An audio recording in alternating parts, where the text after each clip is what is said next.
year is 1536. Inside Greenwich Palace, the corridors smell of beeswax and fear. Anne Boleyn, the woman who made a king defy a pope, lies awake in her chamber, 5 months with child and already half forgotten.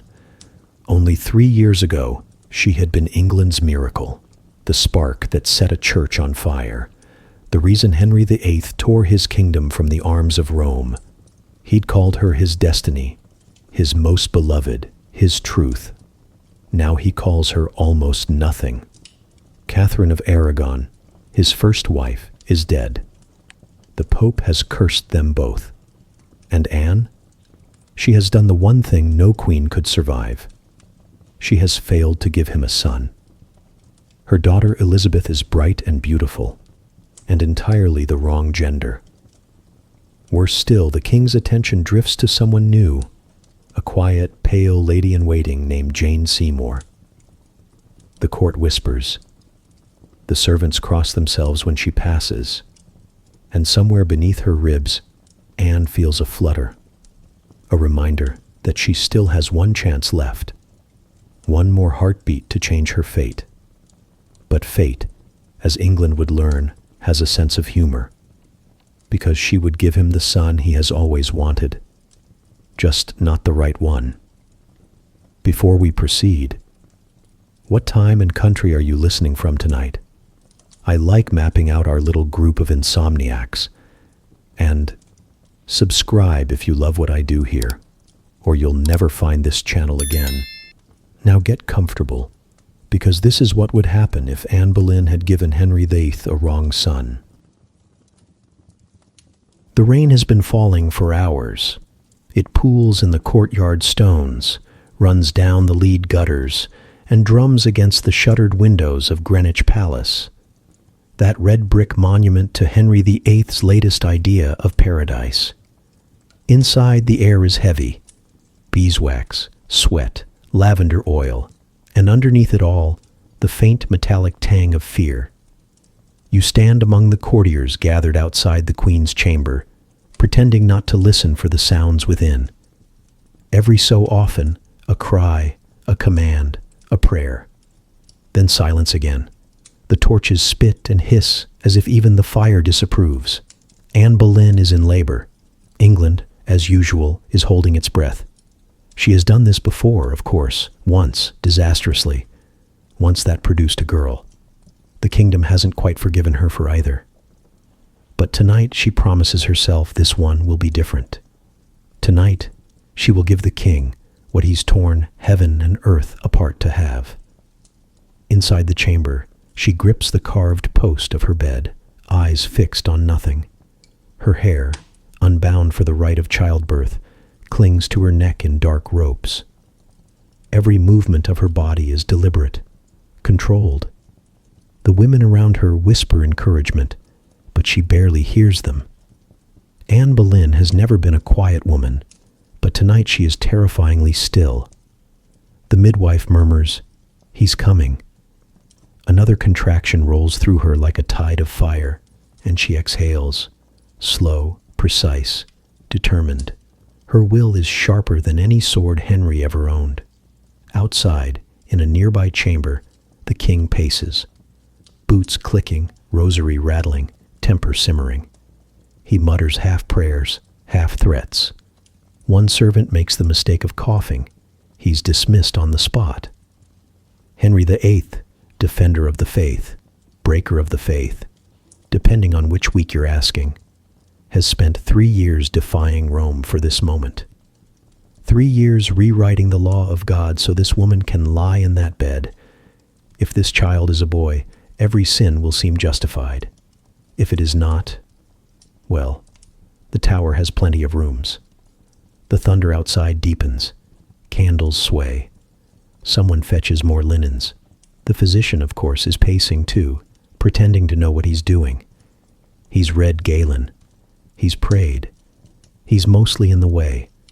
The air feels swollen, with heat, with dread, with that peculiar Tudor superstition that every royal birth decides whether God approves of the country this week. And then, a sound, a cry, thin, strained, but unmistakably alive. For a second, no one moves. Then the room erupts in shouts, laughter, and tears. The midwife lifts the child, still slick with life, and announces through trembling lips, "A boy." The words hit the air like cannon fire. Henry hears them and nearly collapses. The door bursts open before protocol can stop him. He strides in, damp cloak, flushed face, eyes blazing with triumph. He looks like a man seeing salvation. "Mine?" he asks, as though anyone would dare answer otherwise.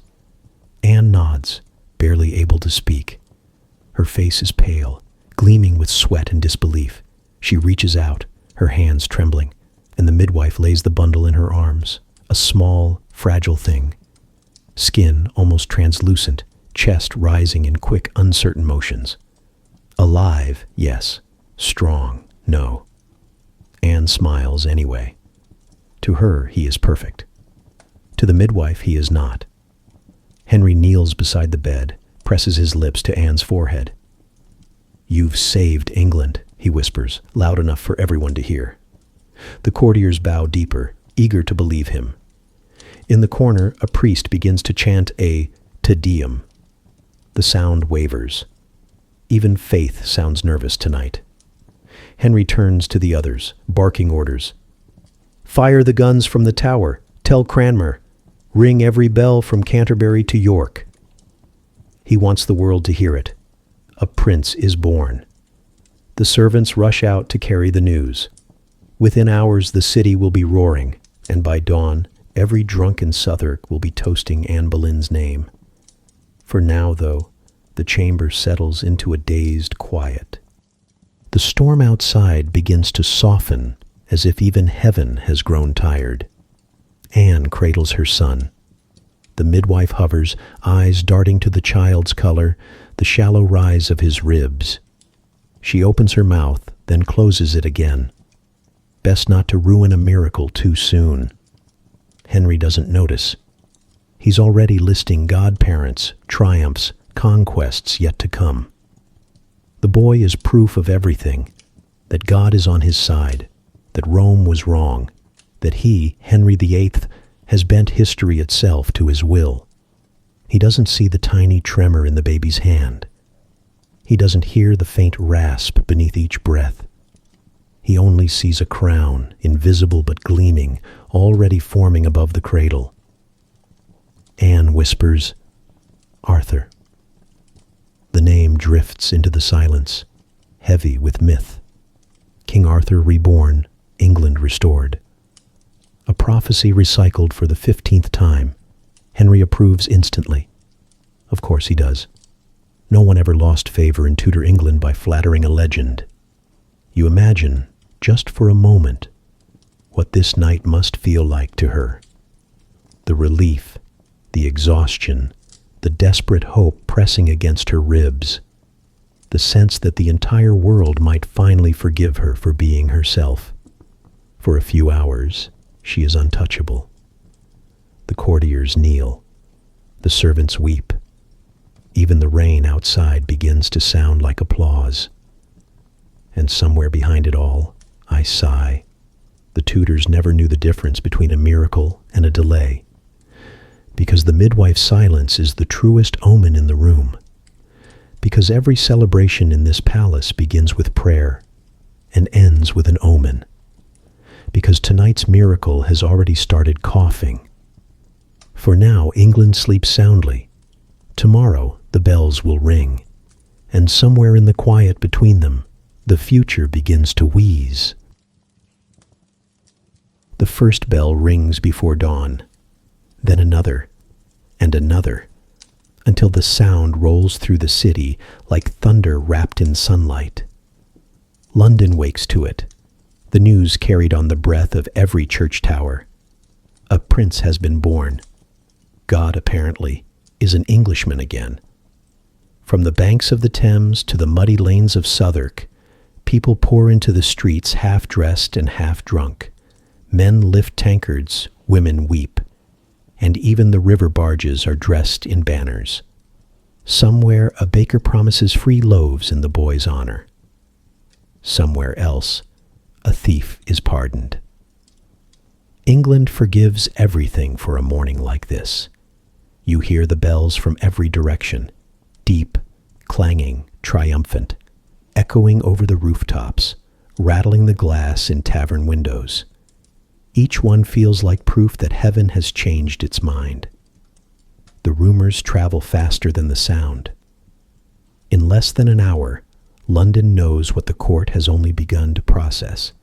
Anne Boleyn has delivered a son, alive, breathing. The line is secure. The Reformation for now seems blessed. By noon, the streets are impassable. Processions form without order or plan. But in typical English fashion, everyone pretends it was organized from the start. Drummers march ahead of bargemen waving oak branches. The air smells of rain, sweat, and roasted meat. In every tavern, priests raise goblets and cry, "To God's chosen boy," even if they still secretly miss the Pope. You see them there, robes stained with wine, faith blurred by relief. They've spent years praying that England wouldn't collapse entirely, and for one moment, it seems those prayers worked. Even the skeptics join in. People who swore Anne was a witch only months ago now shout blessings on her name. The same women who crossed themselves when she passed now press coins into beggars' hands, murmuring that the Queen has saved the realm. You almost have to admire it, the way a crowd can rewrite faith overnight. At the palace, things are no less theatrical. The guns of the Tower of London fire their salute. 60 rounds, each one shaking the windows along the river. Smoke clouds drift over the rooftops. Henry has ordered wine poured into the gutters so that even the poor might taste the royal joy. In the great hall, tables groan under the weight of food, roasted oxen, venison pies, sugared fruits shaped into crowns. Courtiers laugh too loudly, toast too often, and keep one eye on the king's mood, just in case his joy, like everything else about him, proves temporary. Anne rides out in procession later that afternoon. She's radiant, but pale. The people cheer as her carriage passes, petals scattering beneath the wheels.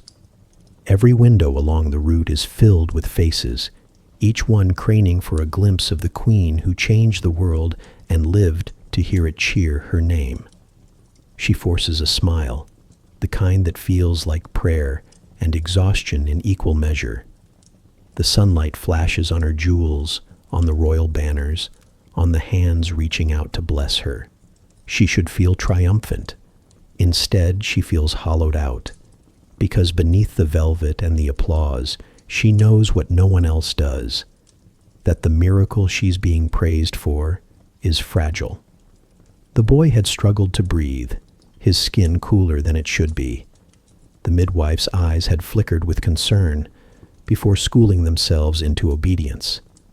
Anne had noticed. She always noticed.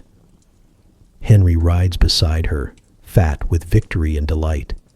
He waves to the crowds, shouting promises of a new age, a golden age, England's rebirth. His voice carries above the roar, confident and thunderous.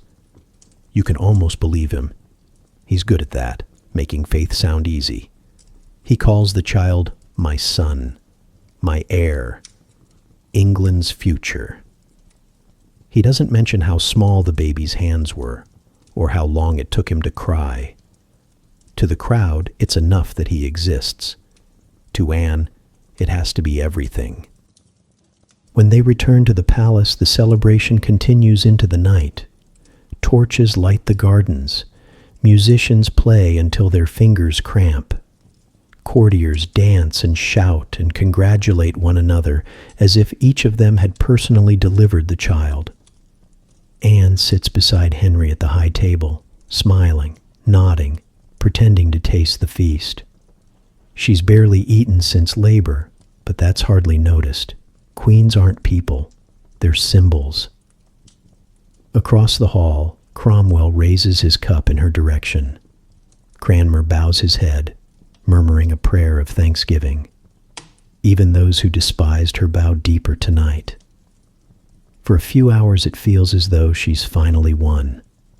The kingdom that spat her name now sings it. The same priests who called her Jezebel now toast her as a saint. Henry's laughter shakes the rafters. The courtiers echo it like a choir. And yet, when the laughter fades, when the musicians stop to breathe, when the last goblet is emptied, a strange quiet fills the palace again. The air is thick with smoke and spilled wine. The floor glitters with petals and crumbs. Servants move silently through the wreckage, collecting the remnants of joy before morning comes. Henry retires to his chambers, drunk on victory and self-importance.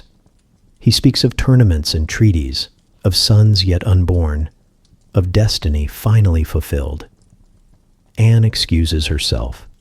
The corridors are dark now, the torches low. The cheering has faded into snores. She walks slowly back to her rooms, every step echoing against the silence she's earned. When she enters, the nurse rises from her stool, curtsies, and steps aside. The cradle sits beside the fire, rocking gently. Anne kneels beside it, her hands trembling as she draws back the blanket. The boy sleeps fitfully, chest rising in shallow, uneven rhythm.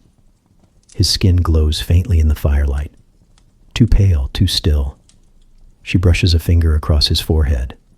The warmth she expects isn't there. "Arthur," she whispers. The name catches in her throat.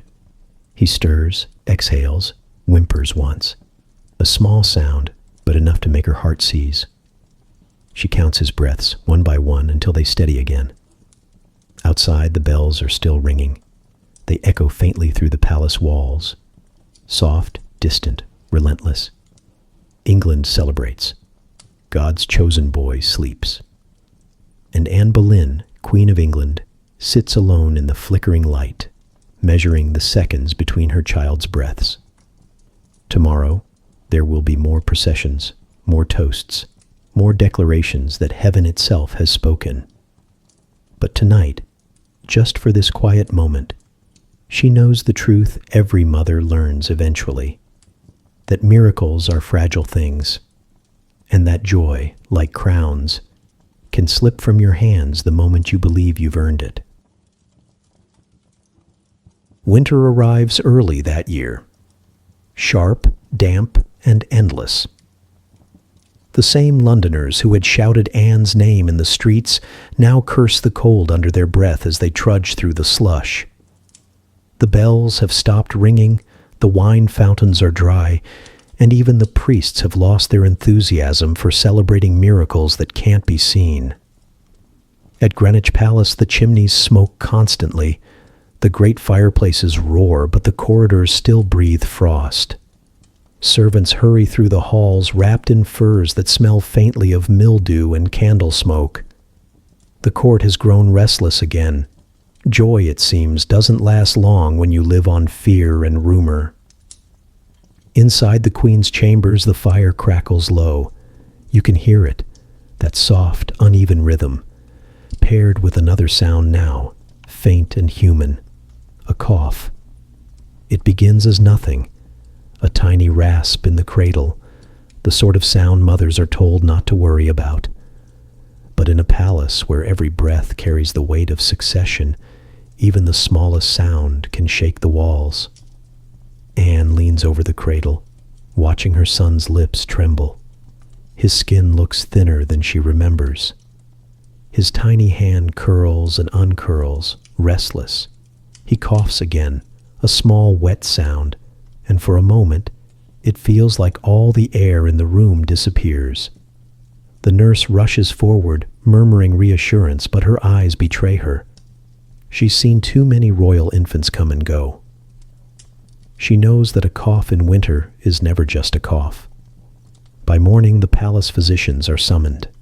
There are 3 of them, though they travel as a pack, like vultures that smell illness instead of death. Each carries a case of instruments and theories. They swarm into the nursery, adjusting their sleeves, quoting Latin, arguing in circles. They speak of humors, vapors, and divine imbalance. One blames the mother's diet, another the placement of the cradle too near the fire. The third recommends leeches before breakfast. Anne listens to none of it. She only hears the cough. They prod the baby's chest, count his breaths, and declare that the child's complexion indicates an excess of moist cold. Their solution is as medieval as their certainty: warm compresses, goose grease, and prayer. Anne, exhausted, thanks them, and then dismisses them, politely but firmly. She doesn't trust any man who carries more leeches than sense. When they leave, Henry enters. He's come from chapel, smelling of incense and impatience. "How is he?" he asks, as though the answer could be anything but perfect. Anne hesitates, too long for his liking. "He's sleeping," she says at last. "He's strong." Henry studies her face. He doesn't ask again. Instead, he smiles that practiced royal smile, the one that looks like faith, but feels like denial. "He'll thrive," he declares, as if saying it loudly enough can make it true. "He's a Tudor. The blood of kings is stronger than fever." You can almost hear the irony sighing behind him. For the next few days, the palace becomes a theater of reassurance. Courtiers murmur blessings. Servants repeat the words they think the queen wants to hear.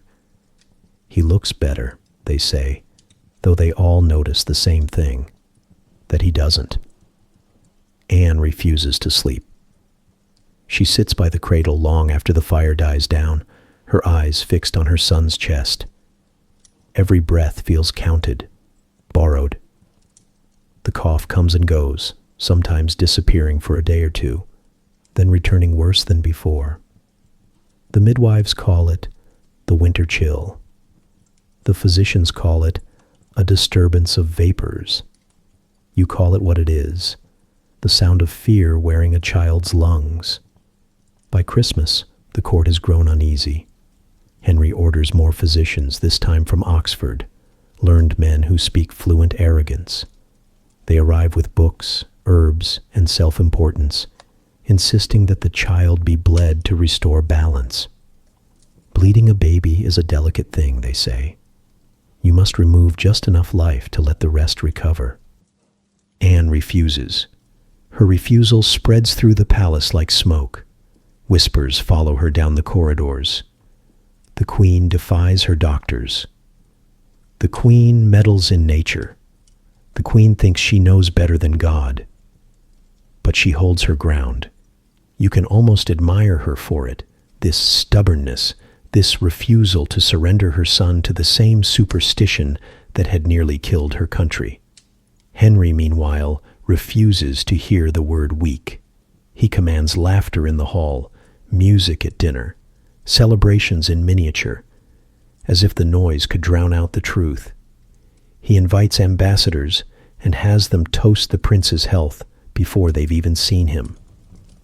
England thrives, he insists. God smiles upon us. And the ambassadors, who have seen too many kings lie to themselves, smile politely and pretend to agree. Anne knows the truth, though. She knows it each time she touches her son's skin and feels it cool beneath her fingers. Each time she lifts him and hears that fragile rattle in his chest. At night, when the palace finally sleeps, she presses her ear against his ribs, listening for that small, stubborn rhythm, proof that he's still here. She whispers to him softly, in English, not Latin, words that Henry would never understand. "You will live my heart," she says. "You must." He stirs, eyes flickering open for a moment. They're his father's eyes, the same blue but softer, uncertain, already haunted by something neither of them can name. In the next room, the fire crackles weakly, wood hissing in the damp air. Somewhere far off, a servant sneezes, and a court physician murmurs that the queen should burn more rosemary for purification. Anne ignores them all. She sits beside the cradle, her hair unbound, her gown wrinkled from sleepless nights. She looks less like a queen now and more like what she truly is, a woman begging the world to spare her child. The boy coughs again. A small sound, barely a whisper, but it slices through the quiet. Outside, the river fog thickens against the palace windows. The world feels small and gray, suspended between faith and failure. You can almost see the thought pass through her mind, that all of this might have been for nothing, that the church she broke, the enemies she made, the crown she risked everything for, might crumble with this one shallow breath. But she says nothing. She just listens. The child exhales, then stills. A pause. Too long. Then another breath. Faint, but there. Anne closes her eyes. Her body sags with the weight of it. The palace may never know how close the night just came to disaster. By morning, she'll tell them he's better. By noon, Henry will believe it. And by evening, the physicians will be arguing again about which part of the royal patient they should bleed first. Because Tudor medicine, in all its brilliance, was mostly about guessing which part of the body to hurt before it died anyway. Anne strokes the baby's hair, soft as cobwebs, warm again for now. "You will live," she whispers once more. Then, quieter, "You must." The fire flickers, the cradle rocks, and outside, winter keeps on breathing through the cracks in the palace walls, steady, cold, and patient. You've stayed this long, listening, when most people turned the page centuries ago. If you subscribe, she'll stay remembered just a little longer. By spring, the kingdom has learned how to smile again. England, exhausted from years of scandal and papal fury, decides to forgive its king, for now. A prince is proof that God has changed his mind, and everyone is eager to believe in divine second chances. Cromwell seizes the moment like a man who's been waiting his entire life for history to catch up to his ambition. He drafts new proclamations, new taxes, new laws, anything that might make the world forget the word bastard ever applied to the Queen's child. He stands beside Henry at every ceremony, beaming, as if he personally negotiated the boy's lungs into functioning. Cranmer, too, basks in borrowed glory. The Archbishop preaches sermons about divine mercy, comparing Henry to David, the flawed king chosen by God. No one dares remind him how David's family story ended. At court, the air is thick with performance. Nobles who once mocked Anne's sharp tongue now trip over their compliments, calling her England's miracle queen. They kneel lower, bow longer, laugh at her faintest smile. You see it everywhere. The rapid rearrangement of loyalty. The same mouths that once cursed her now shape her name like a prayer. The same hands that signed letters to Rome now clasp hers with trembling devotion. Anne accepts it all with a poise that almost convinces even her. She smiles, nods, and listens, but her thoughts stay elsewhere. Upstairs, behind the nursery door, where her son sleeps under watchful eyes and too many blankets. Henry, of course, is reborn. He struts through the palace like a man convinced he's personally responsible for salvation. He parades his son before the court, holding the boy up like proof of heaven's endorsement. "Behold England's future," he proclaims, loud enough for ambassadors to carry the echo home. The blood of Henry and Anne united. Applause floods the hall. Trumpets answer. Even the skeptics clap. After all, survival in Tudor England is largely about keeping rhythm with the king. The ambassadors smile, nod, and scribble flattering nonsense into their letters. The French envoy writes that the boy is a vision of strength and grace. The imperial ambassador Chapuis, less poetic and more truthful, writes that the prince looks rather pale. Henry doesn't read that part.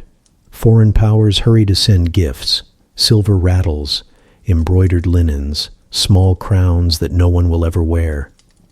To refuse would seem like an insult to heaven itself.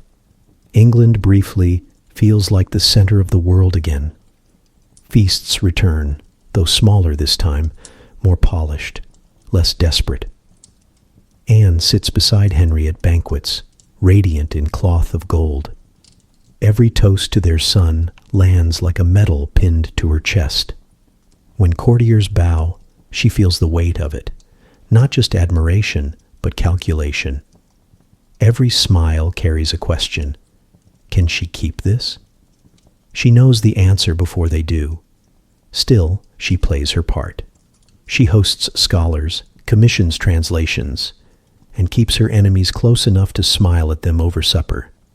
Henry, meanwhile, plans the future. He speaks of alliances, of new treaties sealed with his son's name.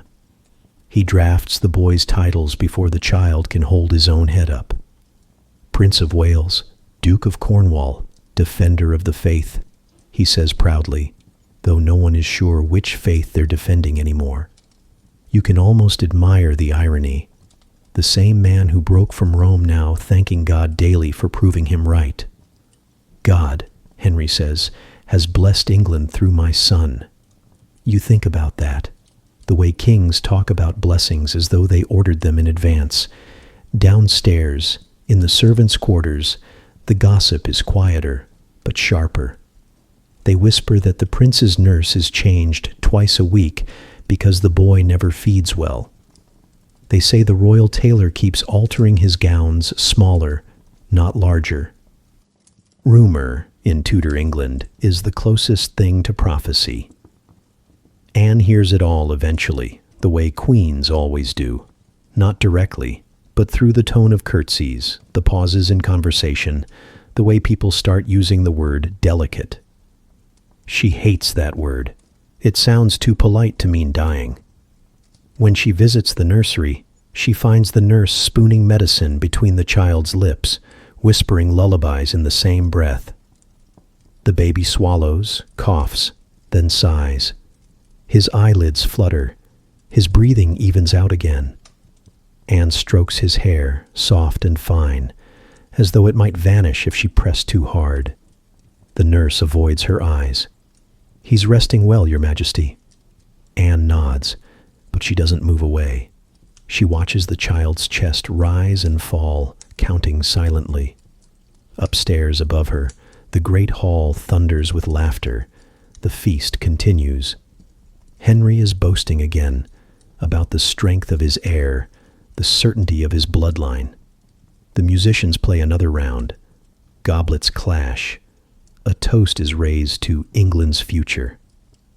Anne can almost hear it through the floorboards, that roaring certainty built on one fragile cradle.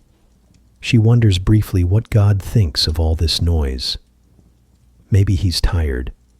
Maybe he's watching to see how long it takes them to notice what he's already decided.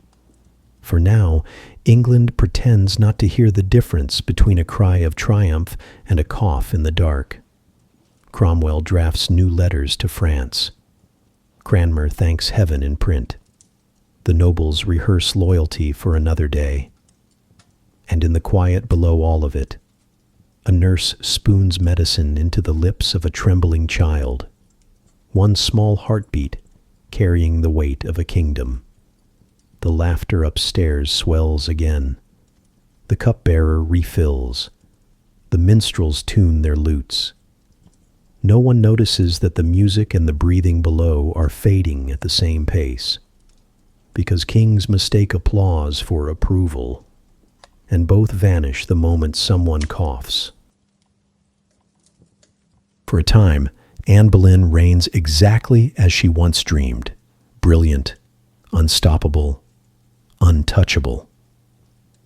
The court calls her radiant, though half of them said the same thing about Catherine not long ago. The difference is that Anne actually earns it.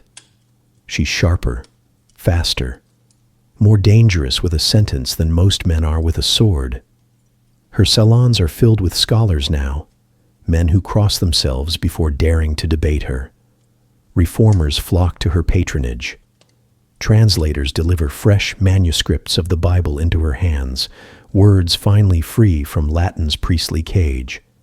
She reads everything, theology, politics, philosophy, devouring knowledge the way others devour praise. You can almost see her there, seated at a table covered in parchment and candlelight, her dark hair catching the glow, eyes alive with certainty. When she speaks, even the pages pause mid-step to listen. She sends copies of William Tyndale's works quietly across the channel, funds English scholars abroad, and fills her private chapel with forbidden scripture. England is changing, and Anne is the mind behind the change, if not the hand. Henry, of course, is delighted by the reflection of his own greatness. As long as her influence mirrors his ambition, he calls it providence. When it overshadows him, as it sometimes does, he calls it charm. He calls her his equal, though he doesn't mean it. He loves her intellect when it flatters him, fears it when it doesn't. Still, he parades her proudly. The most learned queen in Christendom, he boasts to ambassadors. They nod politely, then write home about how she speaks too freely for a woman. Anne knows they despise her. She smiles anyway, a small, deliberate cruelty. At court, her enemies shrink into civility. The Seymours bow. Cromwell, for now, aligns himself with her cause. He's too clever to choose sides before the wind changes. The nobility, who once whispered about witchcraft, now invite her to their tables, pretending they always believed in her destiny. England, for this brief season, seems to orbit around her. Even her father, Thomas Boleyn, rediscovers paternal pride. He writes her letters full of counsel and compliments, as if he hadn't once treated her future like a family investment. Anne answers politely, then tucks the letters away unread. The truth is, she doesn't need advice anymore. She's become the center of the world she once chased. But every night, when the doors close and the courtiers vanish into gossip and wine, Anne walks the narrow corridor back to the nursery. The light there is always dim, the fire kept small to keep the air from drying the boy's lungs. The nurse curtsies, her face too calm to be honest, and withdraws quietly. Anne kneels beside the cradle. The child sleeps, restless and pale, tiny hands twitching against the sheets. She watches his chest rise, slow, then stuttering, then slow again. Sometimes his eyes open, fever-glazed, finding hers in the half-dark. He never cries. He only stares, as if the effort of living has already become a habit too heavy to hold. She hums to him, the old songs from Haver, lullabies her mother once sang in French. The sound is soft, barely a breath, as though any louder note might break the spell keeping him here. In the daytime, she rules a kingdom. At night, she bargains with God. Henry rarely joins her anymore. He prefers not to see the boy too closely. His faith, like his affection, thrives best at a distance. He speaks of progress, not prognosis, of providence, not pain. When he does visit, he stands at the cradle for a moment, declares the child's color improved, and leaves before the next cough proves him wrong. Anne says nothing. She has learned there's no argument sharper than silence. She pours herself instead into work. She oversees the royal almonry, directing charity toward schools and hospitals instead of monasteries. She funds the education of girls in noble families, Small revolutions disguised as generosity. The people still love her, though not for long. They sing her praises in ballads now. Anne the Victorious, the Queen of the Reformation. In taverns, drunk men recite poems about her beauty, her wit, her golden child. By morning, they forget the words, but the legend holds. She knows it's temporary. Every woman in power in England is temporary. But for now, she uses that knowledge like armor. When foreign dignitaries visit, she dazzles them, fluent in their languages, unafraid to correct them.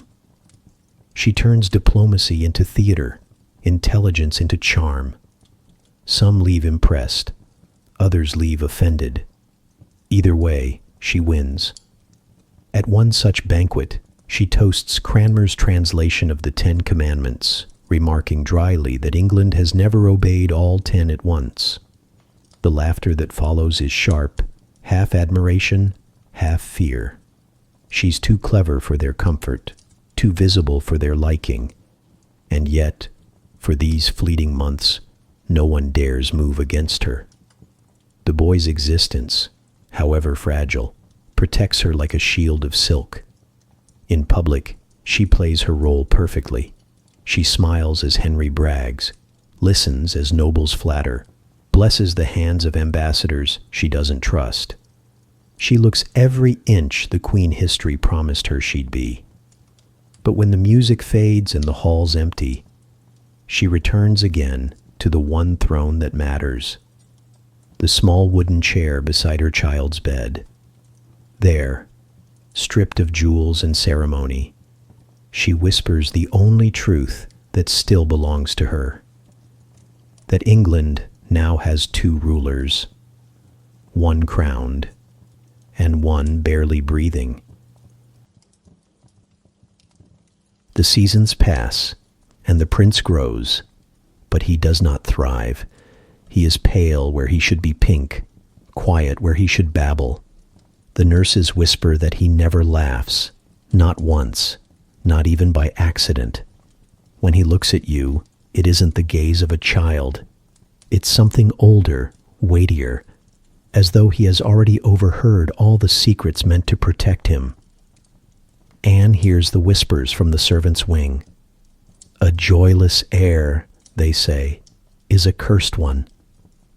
In Tudor England, where faith and fear are indistinguishable, a child who refuses to smile is not simply ill, he's an omen. The astrologers are summoned. They arrive smelling of wax and ink, wearing faces designed for awe. They speak in riddles about Saturn's influence and cold stars, about destinies born under shadowed moons. Their verdict is the sort of nonsense people mistake for wisdom. The prince's spirit is weighed by sorrow yet to come. Anne dismisses them sharply. She calls them superstitious fools, relics of the old world. But when she returns to the nursery later that night, she lingers by the window longer than usual, staring at the pale slice of moonlight across the floor. Even the most rational mother has limits to her defiance. The boy sits in his cradle, eyes fixed on the dancing fire. He watches, but never reaches. When she tickles him under the chin, he flinches, not in fear but in confusion, as though the idea of laughter is foreign to him. Anne reads to him from Scripture. She chooses the Psalms, gentle ones, full of light and mercy. Her voice is soft, rhythmic, measured. The boy stares at her the entire time, unblinking, as if he understands too much. Sometimes she pauses mid-sentence, unsettled by that steady gaze. It's not the look of a baby. It's the look of someone waiting for her to finish explaining the meaning of life. Henry refuses to see it. He insists the boy is contemplative, thoughtful, a scholar in the making. He boasts to the court that his son will rule with wisdom beyond his years. You almost have to admire his talent for denial. It's practically a royal inheritance. At banquets, Henry raises his goblet and laughs about how his heir takes after his mother, quiet but sharp. The courtiers nod dutifully. No one dares mention that sharpness in a child looks suspiciously like frailty. The palace, however, does what palaces always do. It adjusts. Nurses learn to praise stillness as discipline. Servants describe the boy's silence as serenity. The physician calls it a phase, though he's never seen a phase that pale before. The boy grows thin, his bones delicate beneath soft gowns. He coughs often but softly, as if apologizing for the sound. Anne refuses to accept despair. She orders the nursery filled with sunlight. The windows thrown open each morning to let in air from the river, no matter how cold. She brings musicians to play lute melodies at his bedside, hoping sound might coax joy from him. He listens, always, but he never smiles. When he begins to speak, his words come late, carefully shaped, each one deliberate. His first sentence is not mama or papa. It's too loud, whispered when the trumpeters in the great hall rehearse for a feast. The servants pretend not to hear, but they exchange looks. A prince afraid of noise is a dangerous thing in a kingdom addicted to ceremony. Cranmer, ever diplomatic, says the child's gentle nature is a sign of divine purity. Cromwell calls it temperance. The nobles call it strange. Henry ignores all of them. He keeps planning tournaments the boy is too weak to watch. He insists the child will one day lead armies, even as the nurse wraps another blanket around him to stop the shivering. You could almost laugh if it weren't so sad. An empire built around a child who can barely stand. Anne spends her mornings in council and her nights by the cradle. She rules a kingdom in daylight and measures heartbeats in the dark. Sometimes she catches herself envying the certainty of simpler women, those who pray and then sleep. She prays and then listens, as though faith itself might make a sound she can measure. Her ladies try to comfort her. They tell stories of other princes who were frail in youth but grew strong. "He'll be riding before he's 4, one says cheerfully. They all do. Anne smiles at her, but her eyes say otherwise. She knows too much about promises made for comfort. The astrologers are called again, not by Anne, but by others who hope to curry favor with Henry. They chart the stars anew, pretending to find fresh hope among the constellations. They declare that laughter will come in spring, when Jupiter rises in the house of the sun. Everyone applauds as though the sky itself has promised recovery. Spring arrives. The boy does not laugh. Anne scolds the astrologers, calls them charlatans. But that night, she sits awake again by the cradle, whispering to the sleeping child about Jupiter and mercy and things she no longer believes in. The boy opens his eyes halfway through, gazing at her in the half-dark. His face is calm, too calm, like water before a storm. For a moment she thinks he might smile. His lips twitch, almost curious. Then he coughs instead. The sound is soft, but it feels like thunder to her. She lifts him quickly, holding him against her shoulder, feeling the small ribs tremble beneath her hand. He calms again, breathing slow, shallow, obedient.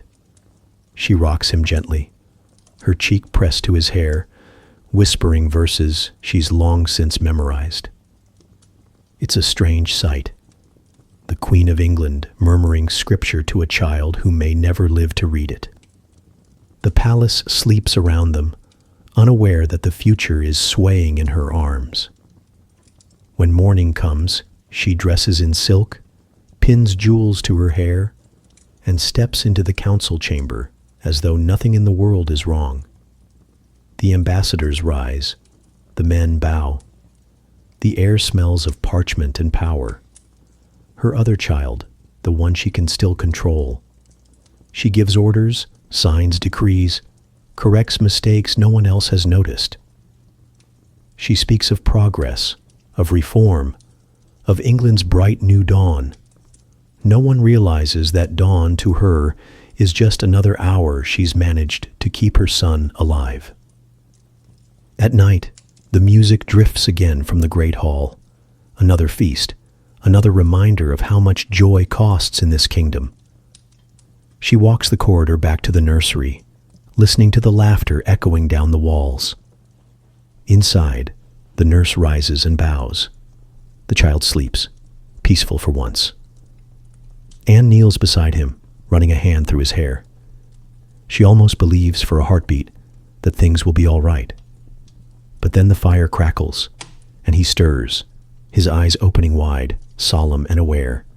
He doesn't cry. He doesn't smile. He just looks at her, as though already understanding the story he's trapped inside.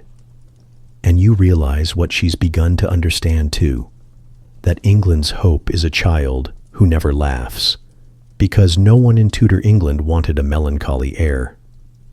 They already had a melancholy country. The trouble begins quietly, as it always does in palaces. Not with shouts or scandal, but with the faint shift of conversation when a new name starts slipping between syllables. Jane Seymour. She is everything Anne is not. Pale where Anne is dark. Still where Anne is sharp. The kind of woman who makes silence look like virtue. She curtsies too deeply, speaks too softly, and looks away just long enough to seem humble. In other words, she's perfect for Henry, who by now has grown tired of brilliance. It starts with harmless errands. Jane delivers letters, carries messages, stands at just the right distance in the chapel.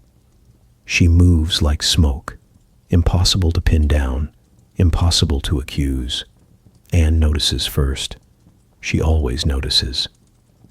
At dinner, she catches Henry's gaze wandering toward the quiet figure 2 tables down. Jane's head bowed, eyes lowered, hands folded in prayer. All posture, no passion. The performance of innocence so flawless it must be deliberate. Anne tries to ignore it. She's been envied, hated, and lied about for years. She can manage this. But each day something shifts a little further out of place. Henry's smiles grow shorter, his prayers grow louder, and the court, with its supernatural instinct for survival, begins to sense where the wind is turning. Cromwell is the first to move. He's too clever to declare allegiance outright. Instead, he begins to step back. Fewer visits to Anne's chambers, fewer letters, fewer assurances. His tone grows cautious, his compliments vague. Anne reads it instantly. She knows that tone. It's the sound of loyalty preparing to defect. Cromwell calls it prudence. History will call it foresight. In the corridors, rumors start to bloom like mold in damp wood. The prince's lungs, they say, are failing. The child coughs blood. The royal physicians no longer argue. They only pray. No one can prove it, of course. But proof is optional when gossip feels true. The ambassadors take the story and polish it. The French whisper that it's a punishment for pride. The imperial envoy, always delighted by English misfortune, writes to Emperor Charles that God himself is correcting Henry's arrogance. You might think that's blasphemy, but in Tudor England, blasphemy was just politics in Latin. Henry hears the rumors. He laughs them off, loudly, publicly, too often. But laughter doesn't cure doubt. It only hides it.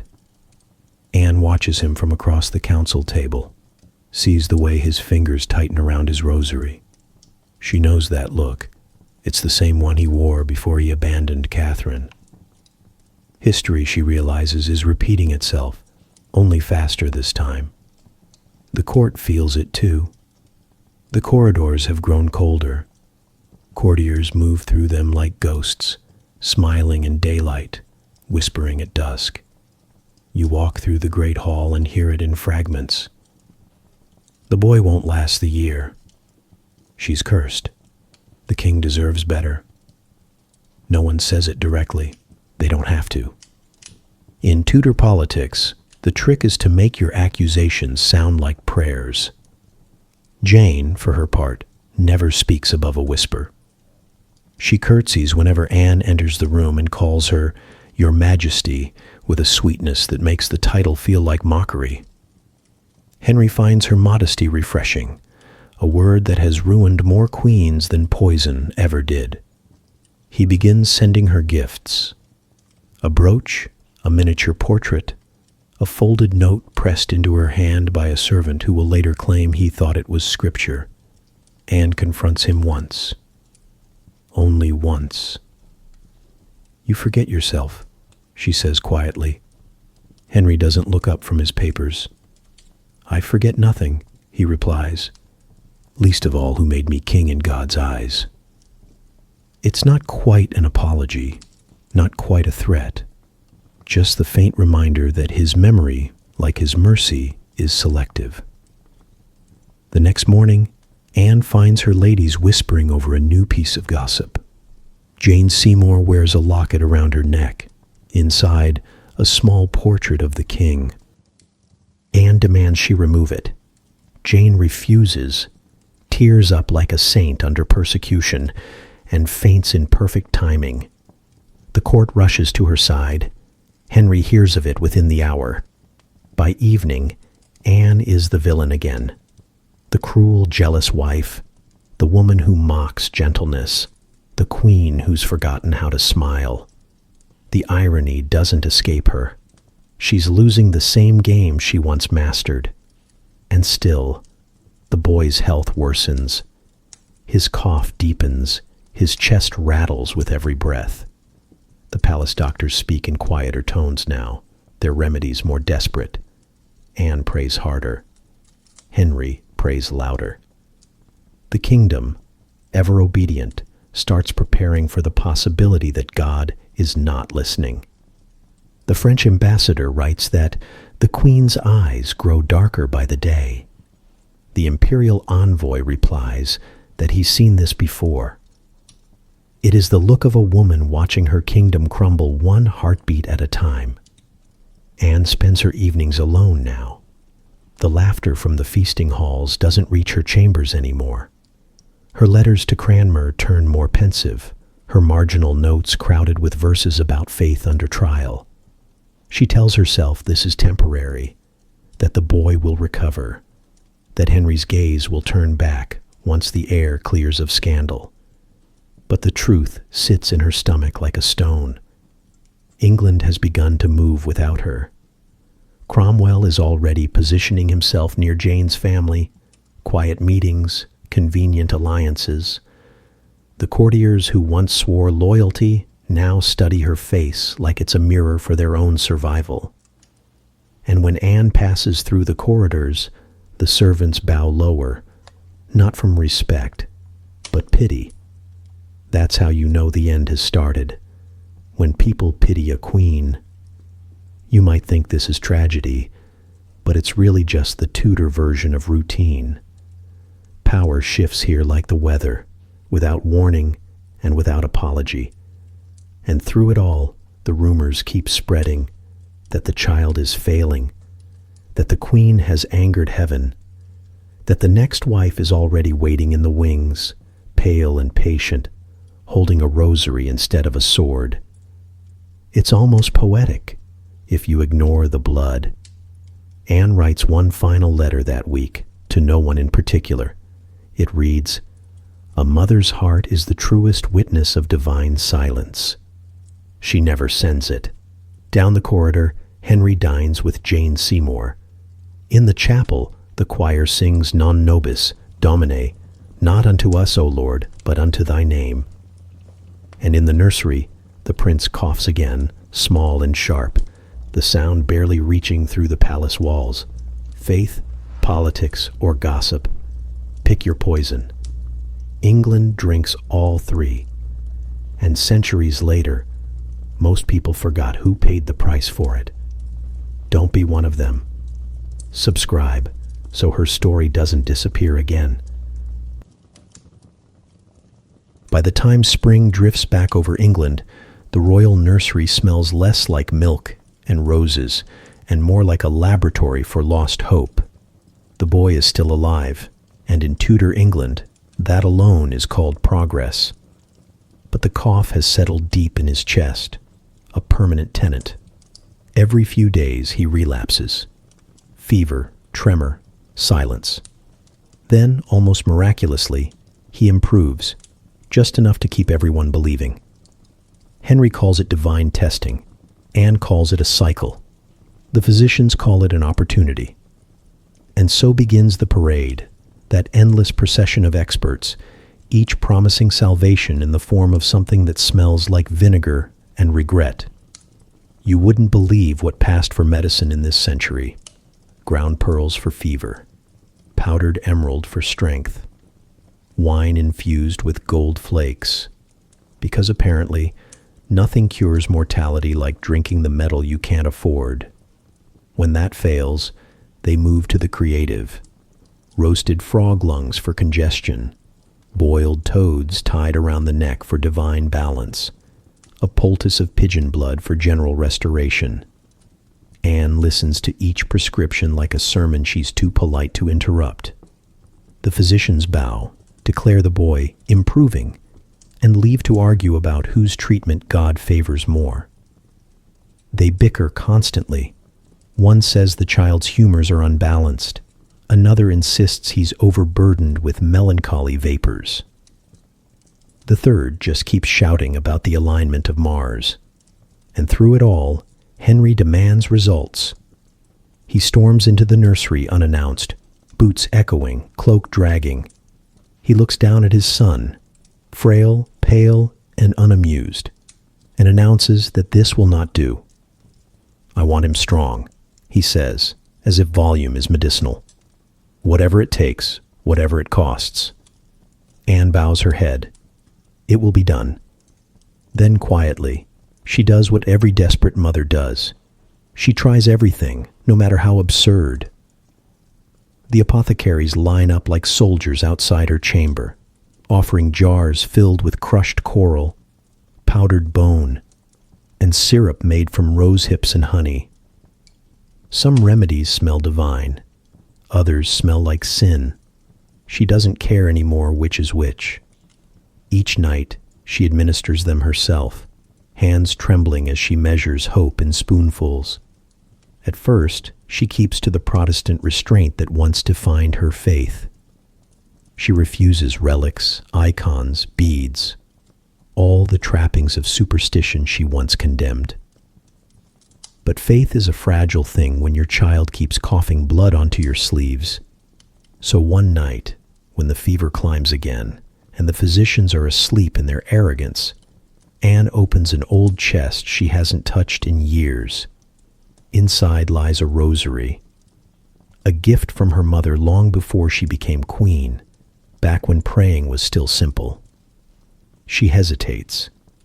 She knows the risk, not to her soul, but to her reputation. If anyone saw her holding it, the whispers would be immediate.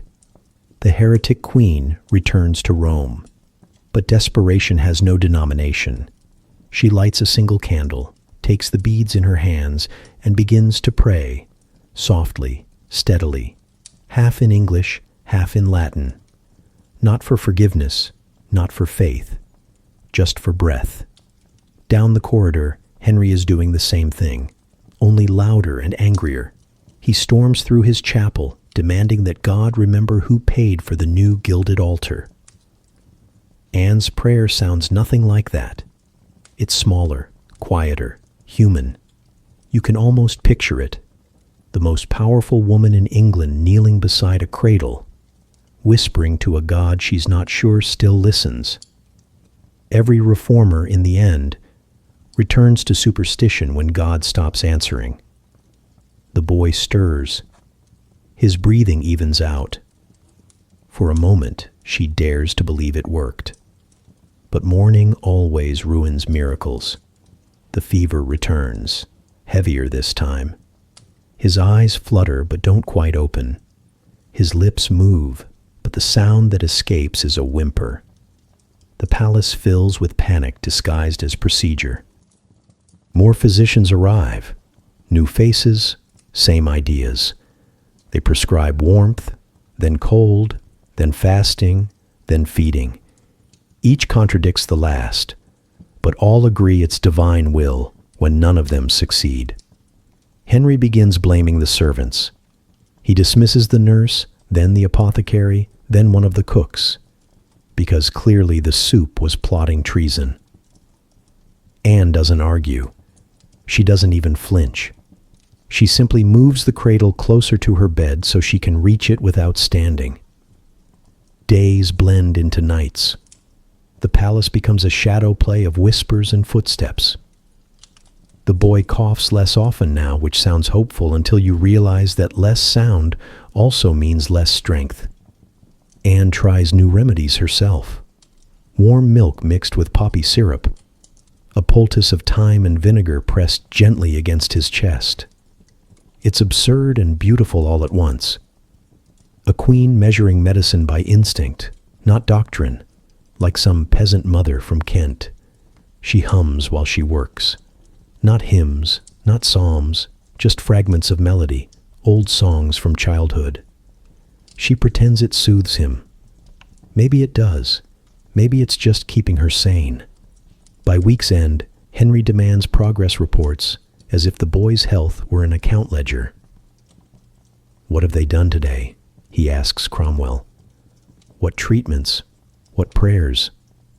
Cromwell lists them dutifully, though his tone sounds more like inventory than faith. "Boiled figs, Majesty, bloodletting by the left arm, and," he hesitates, "the Queen's private remedies." Henry waves it off. If it works, it works.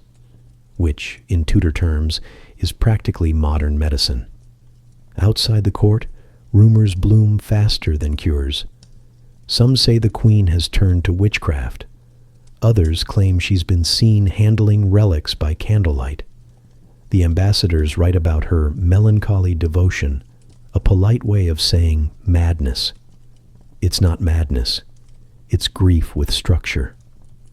In those quiet hours when the corridors fall still, Anne sometimes imagines that if she prays hard enough, she might undo everything, the papal curse, the scandal, the doubt. She dreams of waking one morning to laughter, the sound she's never heard from her son. The thought alone is enough to keep her breathing. One evening, she pours the last of the syrup from a jeweled vial into a silver spoon. The liquid glows amber in the candlelight. She stirs it, just to feel useful, then holds it to the boy's lips. He drinks, sighs, and falls asleep almost instantly. Anne watches him for hours, the rise and fall of his chest, the way his fingers twitch in dreams. When she finally closes her own eyes, it isn't faith that comforts her, but exhaustion. In the morning, he's alive. That's all the victory she has left, and somehow, that's enough to keep her from collapsing. Downstairs, Cromwell meets with ambassadors, assuring them that the prince is recovering swiftly. The word swiftly has always been England's favorite lie. Henry, still certain of divine favor, orders a new round of celebrations, not for recovery, but for distraction. He believes if the kingdom sees him smile, heaven will have no choice but to follow suit. So the palace prepares another feast. The cooks work, the musicians tune their lutes, and Anne stays upstairs, refusing to attend.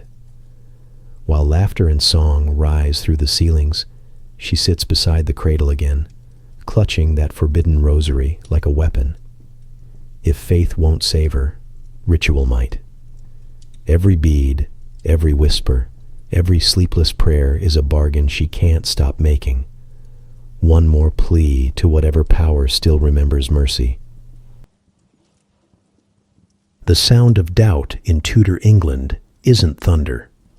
It's silence, the kind that follows a question no one dares answer.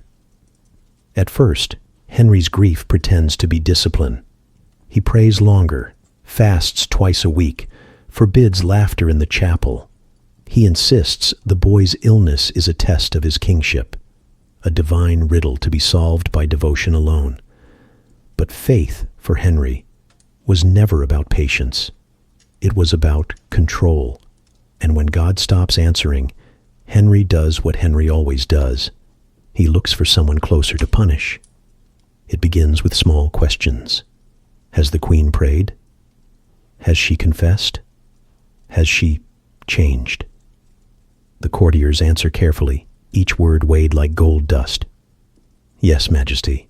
Of course, Majesty. She prays daily. She reads scripture. She serves only you and God. Henry nods but doesn't believe them. He hasn't believed anyone in weeks. He asks Cromwell to keep an eye on her, not spying, just observing, which in Tudor English means spying. Cromwell obliges. He always does. He starts attending her councils again, sitting silently in the corner, writing notes that look like scripture but sound like suspicion. Anne feels it immediately. The air around her changes. Servants curtsy lower but speak less. Courtiers turn away just slightly when she passes, as if contact might stain them. Her ladies still serve her tea, still comb her hair, still lace her gowns, but none of them meet her eyes for long. That's how fear moves in palaces, politely, efficiently, invisibly. The rumors return with perfect timing. The same whispers she'd buried years ago begin to bloom again. That she bewitched the king. That her beauty was unnatural. That her dark eyes carried a curse. They call her the French woman again, though she's been queen for years. In England, foreignness never truly fades. It just waits for a scandal to make it relevant. Henry begins speaking less of love and more of providence. God gives and God takes away, he mutters at meals. Then, after a pause too long to be holy, sometimes through his chosen instruments. Anne knows what that means. She's heard that tone before, the same voice he used when talking about Catherine, just before the annulment. The boy's condition worsens. The fevers return more often. The cough grows deeper. Sometimes when Anne lifts him, his head falls limp against her shoulder, and for one terrifying second, she can't feel breath at all. She stays calm, always calm. Queens can cry only in private, and even then only quietly. Henry visits less. When he does, it's theatrical. Short prayers, long sighs, and endless lectures about faith. He stands by the cradle, reciting psalms with the air of a man performing holiness for an audience of angels. Then he leaves before the coughing starts again. One evening, he asks her, almost casually, "You haven't been using relics, have you?" Anne freezes. "Relics?" He gestures vaguely. "Rosaries, saints' bones, things from before." She hesitates. "I've prayed." He narrows his eyes. "To whom?" She doesn't answer fast enough. That's the thing about doubt. It doesn't need proof. It just needs a pause. Within days, the gossip spreads. The Queen keeps forbidden objects in her chamber. She whispers Latin prayers. She touches the child's forehead with strange oils. Each story contradicts the last, but they all agree on one thing. She's desperate enough to be dangerous. Henry's temper becomes unpredictable. He'll embrace her one day, accuse her the next. One morning, he tells her she's the jewel of his soul. That evening, he calls her the cause of England's shame. Cranmer tries to intervene. He writes to the king about compassion, reminding him that even Job was tested. Henry doesn't reply. Cromwell does, however, by quietly revising court protocol. Anne's correspondence is now screened. Her visitors are reduced. Her confessor is replaced. You can almost hear the machinery of downfall warming up behind the curtains. The court pretends not to notice, as always.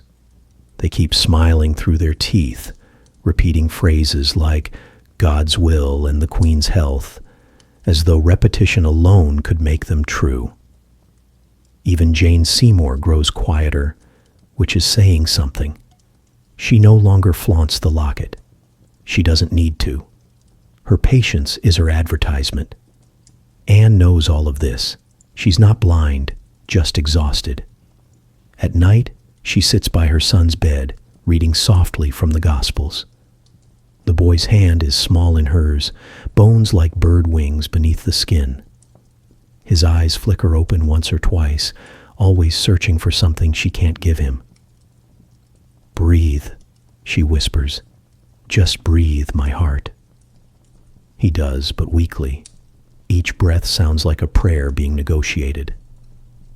In the hallway, the courtiers wait for updates, pretending concern while measuring the odds. The kingdom is already preparing for a world without him, a new heir, a new queen, a new beginning disguised as mourning. Anne can feel it in her bones, history shifting under her feet again. She remembers the first time she stood in this palace as queen, the smell of roses and beeswax, the weight of Henry's gaze. She remembers believing she'd changed the world, and maybe she had. But the world, as it turns out, prefers to stay the same. Cromwell visits her late one evening, face blank, tone respectful. "His Majesty wishes for you to rest more," he says. Anne smiles thinly. "So he can dream more?" He bows. "So you may recover your strength." "I have all the strength I need," she replies, "just not the audience." It's a beautiful line, wasted on a man like him. The next day she wakes to find the chapel draped in black velvet. A cleric explains it's for reflection. No one mentions that it also makes the room darker. Henry spends more time there now, not praying, just sitting, staring. He begins to speak of sin in strange terms, not as something one commits, but as something one marries. The courtiers start avoiding Anne altogether. The same people who once fought for her attention now duck into alcoves when they see her coming. Servants stop chatting when she enters a room. The air thickens with unsaid things. You feel it too. That creeping, invisible isolation that comes before destruction. The prince's condition declines faster now. He barely wakes, barely eats. When he coughs, there's blood on the sheets. Anne cleans it herself. No one else is allowed near. When she finishes, she sits by his bed again, her hand resting on his hair. Outside, she hears church bells. Not for him, not yet, but for another court funeral. Someone else's tragedy. Someone less important. For a moment, she envies them. Henry doesn't visit that night. He's too busy consulting Cromwell about divine justice. And so the Queen stays where she always is, alone with her son, whispering comfort no one else can hear. In another room, Henry speaks the words no king should ever say aloud. What if God was never with us? No one answers. Because Tudor love stories only ever had two endings, obsession and accusation. And England by now knows which one this will be. The palace feels different now. Not quieter exactly, just emptied of purpose. The banquets still happen, the courtiers still bow, the bells still ring. But the sound seems distant, like it's happening in another lifetime. Anne no longer attends the feasts.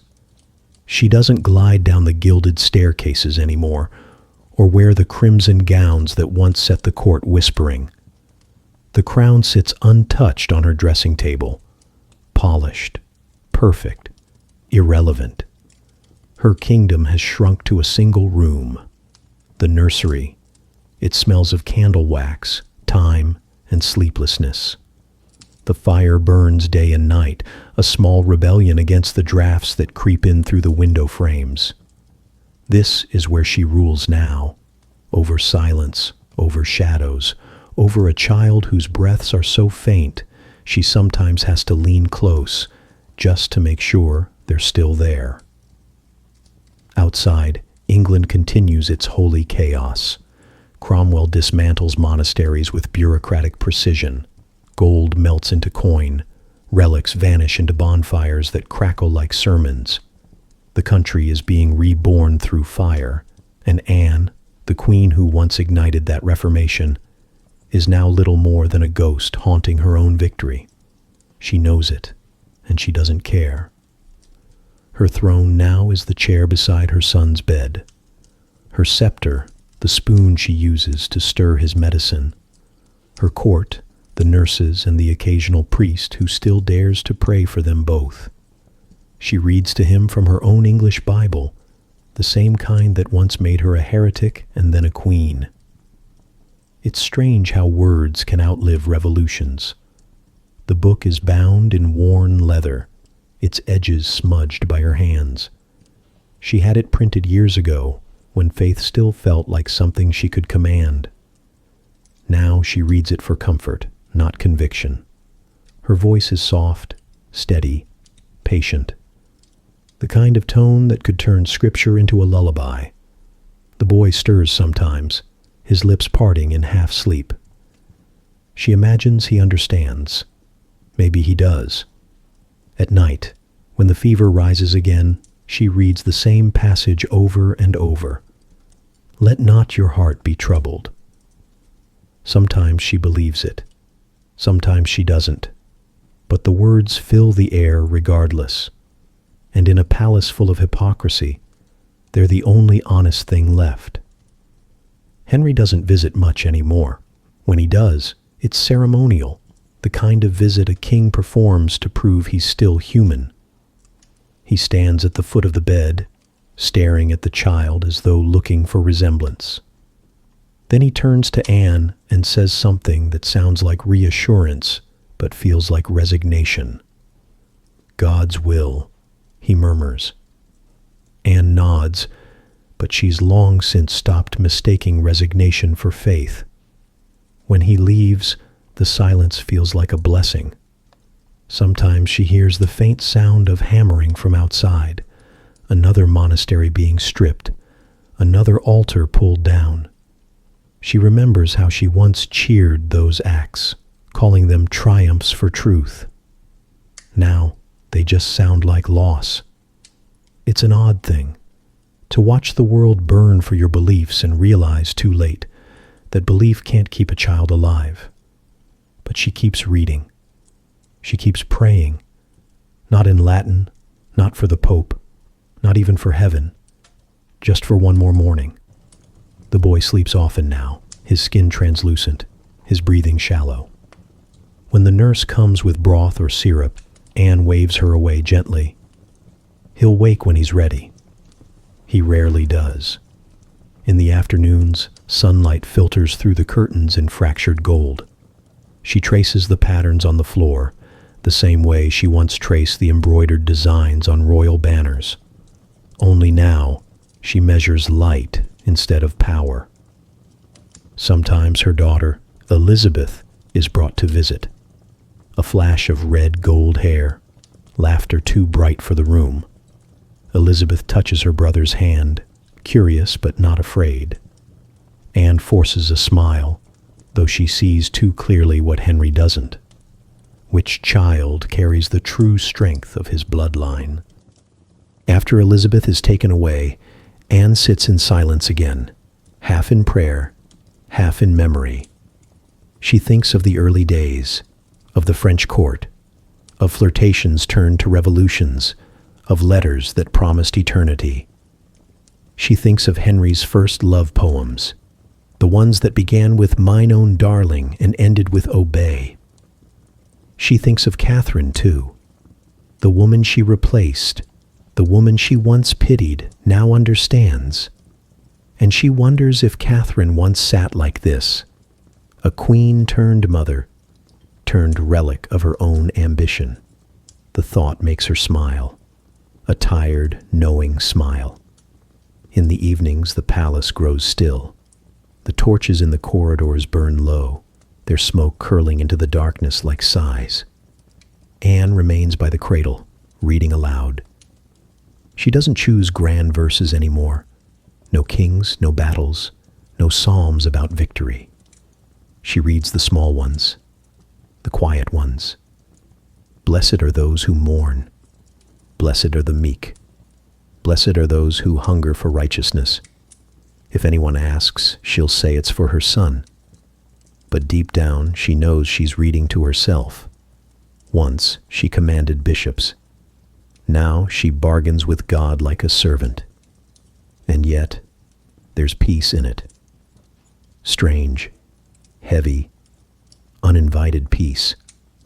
Her enemies might call it weakness, but they've never had to hold the world in their arms and feel it slipping away breath by breath. The historian, that eternal voice in the margins, softens here. Power fades fast, he says, almost kindly, but motherhood holds until the last breath. Anne closes her Bible. The candlelight flickers. She leans over the child, pressing her lips to his forehead. His skin is cool, fragile as parchment. She whispers one last promise, not to God, not to Henry, not to history, just to him. You are loved, and that is enough. The fire crackles. The boy sleeps. The world keeps turning. And the woman who once changed the faith of a kingdom sits alone in the quiet, waiting for morning. Her crown replaced by prayer, her empire by the rhythm of a small, uncertain breath. The year turns gray. They call it summer, but it feels like penance. The skies over London hang low and colorless, the air damp and heavy. Even the river seems to crawl slower past the palace walls. It's as though the heavens have decided to mourn early, not for a prince, not for a queen, but for the fragile idea that either could outlive human frailty. In May, the boy takes ill again. It begins with a cough, sharp and small, the kind that sounds temporary. But Anne knows better. She's learned the rhythm of his sickness, the way it creeps in softly, like a thief checking whether the door is still unlocked. The physicians crowd around his bed, their faces rehearsed, their words too familiar. They say things like, a passing chill, and the child must rest. They mix new tonics, adjust old ones, and assure the king that progress is certain, a sentence that has lost all meaning. Henry nods, pacing the floor, muttering that God will not be mocked. He spends his days between chapel and council chamber, his prayers loud, his orders louder. No one tells him that faith, too, has a volume limit. Anne does not leave the nursery. Her ladies come with food. She waves them away. They bring her letters. She doesn't open them. They suggest she rest, and she looks at them with such quiet disbelief that no one suggests it twice. The candle beside the cradle never goes out. The nurse sleeps, sitting upright now, head tilted against the wall, while Anne sits by the window, watching the rain smear the world outside into gray watercolors. Some nights, thunder rolls over the Thames, echoing through the palace like cannon fire. She doesn't flinch. She hasn't flinched in months. When the fever spikes, she calls no one. She knows what they'll say, that it's in God's hands. But she's held those same hands before, and they're not always gentle. The boy's skin burns with heat, his breath thin as thread. When he drifts in and out of sleep, he murmurs half words, sounds that could be names or prayers. Sometimes she thinks he says mama, sometimes light. She answers both. The court pretends not to notice. It's easier that way. Henry stops visiting altogether. He tells Cromwell it's because the sight unmans him. It's a convenient word, unmans. It sounds noble enough to hide cowardice. He prays instead, loudly, publicly, in full view of his bishops. When the boy's condition worsens, he simply prays louder. Outside the palace, England darkens. It's not poetic exaggeration. The weather turns strange. Clouds settle low and stubborn, refusing to break.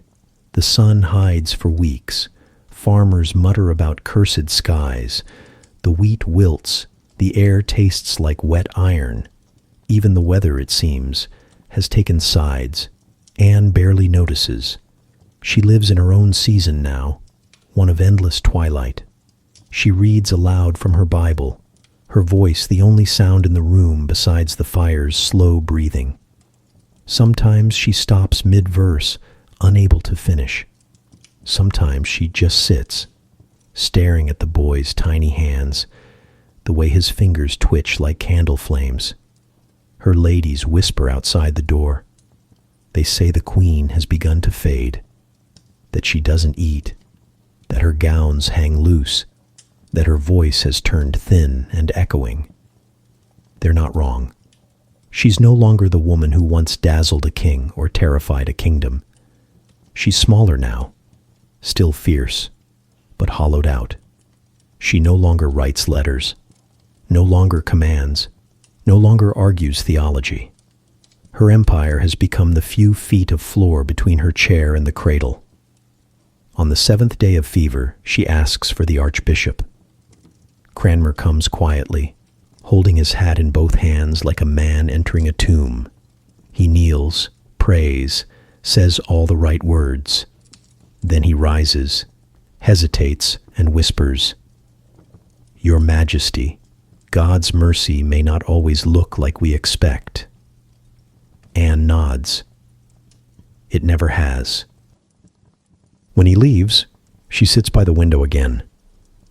Rain streaks the glass. She watches it until the pattern looks almost like movement, a world melting. Her son sleeps through the next night, and the next morning, and most of the day after that. The physicians call it healing rest. Anne calls it silence. By the 3rd morning, even the nurses stop pretending. The child's chest moves only faintly now. Anne lays her hand over his heart, the same heart that once thudded beneath her ribs like a promise.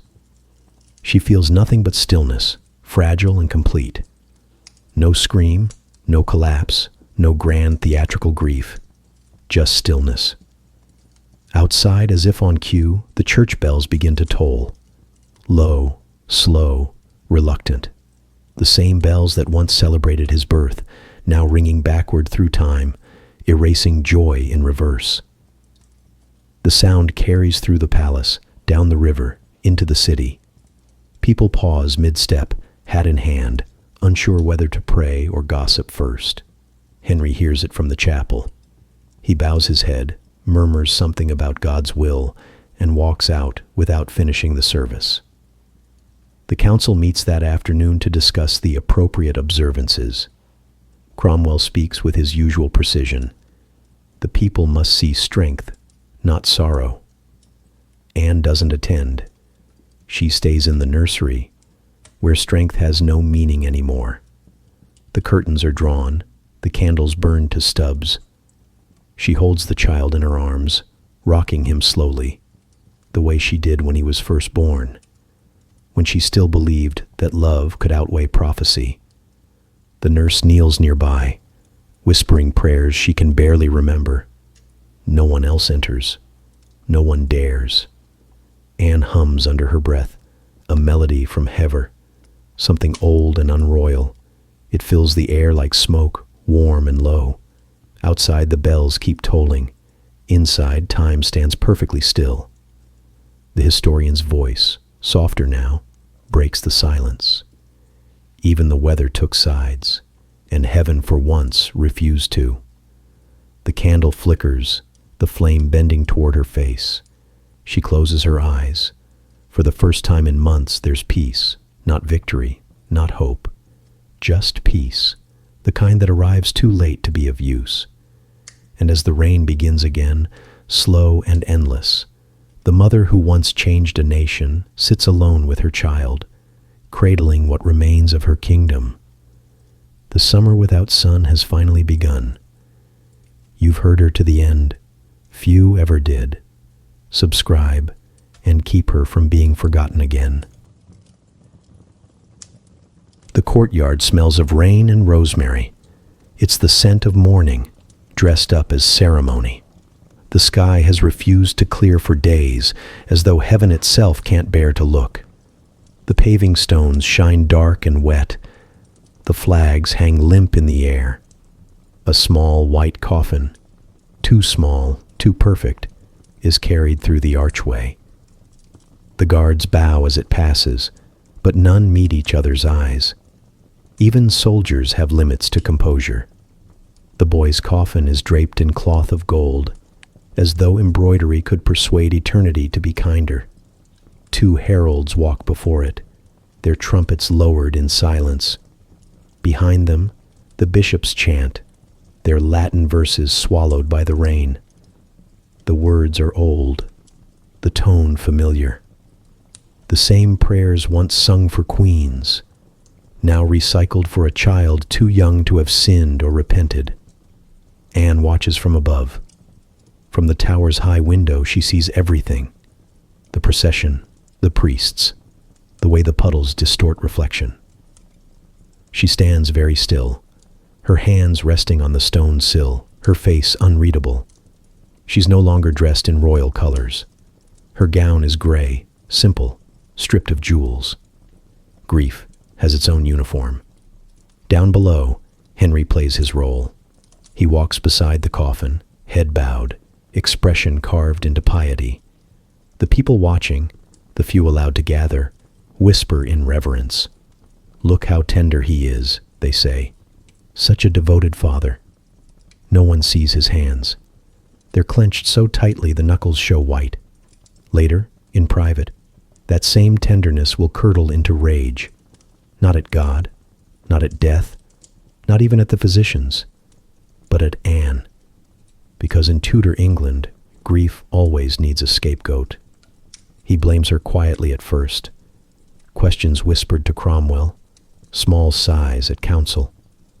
If she'd only listened sooner, if she'd not meddled with prayers, if she'd been more dutiful, less herself. By week's end, everyone understands what that means. The court moves like weather. One rumor, one look, one sigh, and suddenly the entire atmosphere shifts. Sympathy begins to drift elsewhere. No one dares comfort the Queen. It's easier to pity her in silence than to stand beside her and risk the contagion of her misfortune. She's become what every monarch fears most: unlucky. Anne stays by the window as the coffin disappears beneath the arch. She doesn't cry. She doesn't blink. Even the nurse, standing quietly at her side, eventually turns away. From this height, the ceremony looks like a painting. Figures moving through fog, all gesture, no heartbeat. The priest's voice rises faintly over the courtyard. "Dust thou art, and unto dust shalt thou return." Anne repeats the words under her breath. It's the first time she's spoken in hours. Henry, still drenched from the rain, rides back to the palace in silence. His attendants keep pace, pretending not to notice the mud on his cloak. They've learned that grief makes him volatile, and silence is the safest devotion. When he reaches his private chapel, he kneels before the altar and begins to pray. Violently, loudly, as if prayer were a form of argument. He says the boy was innocent. He says God was cruel. He says England must endure. Then, under his breath, almost too softly to hear, he adds, "She has brought me nothing but ruin." Outside the chapel, Cromwell hears it. He doesn't react. He doesn't need to. The machinery of consequence has already begun to turn. By evening, the court is whispering again. They say the Queen's star has dimmed. They say she's become strange. They say the king eats alone now, that he's seen walking the gardens with Jane Seymour. None of it is official. None of it needs to be. Anne remains in her chambers. She doesn't speak at council. She doesn't attend mass. She sends no letters, receives no guests. The women assigned to watch her report that she prays without sound, lips moving, no words escaping. Sometimes she falls asleep sitting upright by the window, as if waiting for something she knows will never return. Outside, the bells toll again. Not for her this time, but for a nobleman's daughter in childbirth. The sound is softer now, almost blending into the rain. England, it seems, has grown used to mourning. The historian's voice breaks the stillness with quiet irony. No crown weighs more than an empty cradle, but it's the silence afterward that breaks a kingdom. Anne's silence is complete. Even her reflection in the window seems to avoid her gaze. Days later, Cromwell enters her chambers under the pretense of comfort. He bows, delivers a speech about divine purpose and the turning of fate. Anne listens without interruption. When he finishes, she says only, "You're already writing my next chapter, aren't you?" He doesn't answer. He doesn't need to. The next morning, word spreads that the king has moved his residence to Hampton Court, that he finds the tower too heavy with memory, that Jane Seymour has been invited to court to assist the Queen's ladies. England, efficient as ever, begins to shift its sympathy. The same people who once cheered Anne's rise now shake their heads in pity. The same poets who wrote sonnets for her victory now scribble verses about the vanity of ambition. History, ever impatient, is already rewriting itself while she's still alive to hear it. From her window, Anne watches the sun break briefly through the clouds, a rare light piercing the gray. It touches the stones of the courtyard where her son's coffin once passed. For a fleeting moment, the gold embroidery glimmers again in her mind. Then the light fades, and the courtyard returns to shadow. Somewhere, deep in the palace, music begins again, soft, hesitant, like a rehearsal for someone else's celebration. Anne turns away from the window at last. Her crown lies untouched on the table, half covered in dust. The air feels colder than it should. And as the rain begins again, England quietly forgets how to mourn. The Queen's luck, as they say, has expired. There is a particular kind of quiet that follows tragedy in a royal court. Not reverent silence, that's for the poets. This is administrative silence, the kind that happens when everyone knows what's coming next and no one wants to be the first to mention it. The bells have stopped. The mourning clothes have been folded away. The boy's name is no longer spoken aloud, except by priests or by accident. The courtiers move through the palace as though sound itself has become impolite. Every step echoes, every whisper carries. Anne remains at the tower, officially for her peace of mind. Unofficially, she is a problem that requires distance. Henry no longer visits. He writes instead. Long letters to his advisors about reform, treaties, taxation, anything that doesn't breathe or bleed. He tells Cromwell to stabilize morale.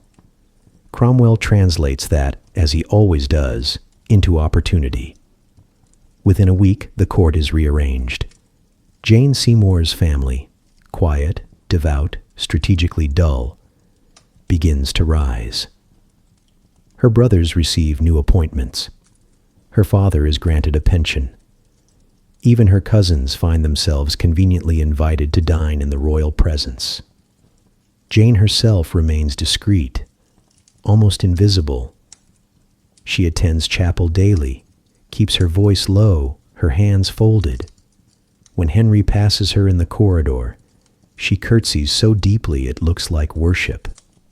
And Henry, who has spent half his life in love with defiance, suddenly finds obedience beautiful again. Anne hears about it, of course. Not from Henry, not even from her ladies, but through the thin walls and thinner loyalty of the people around her.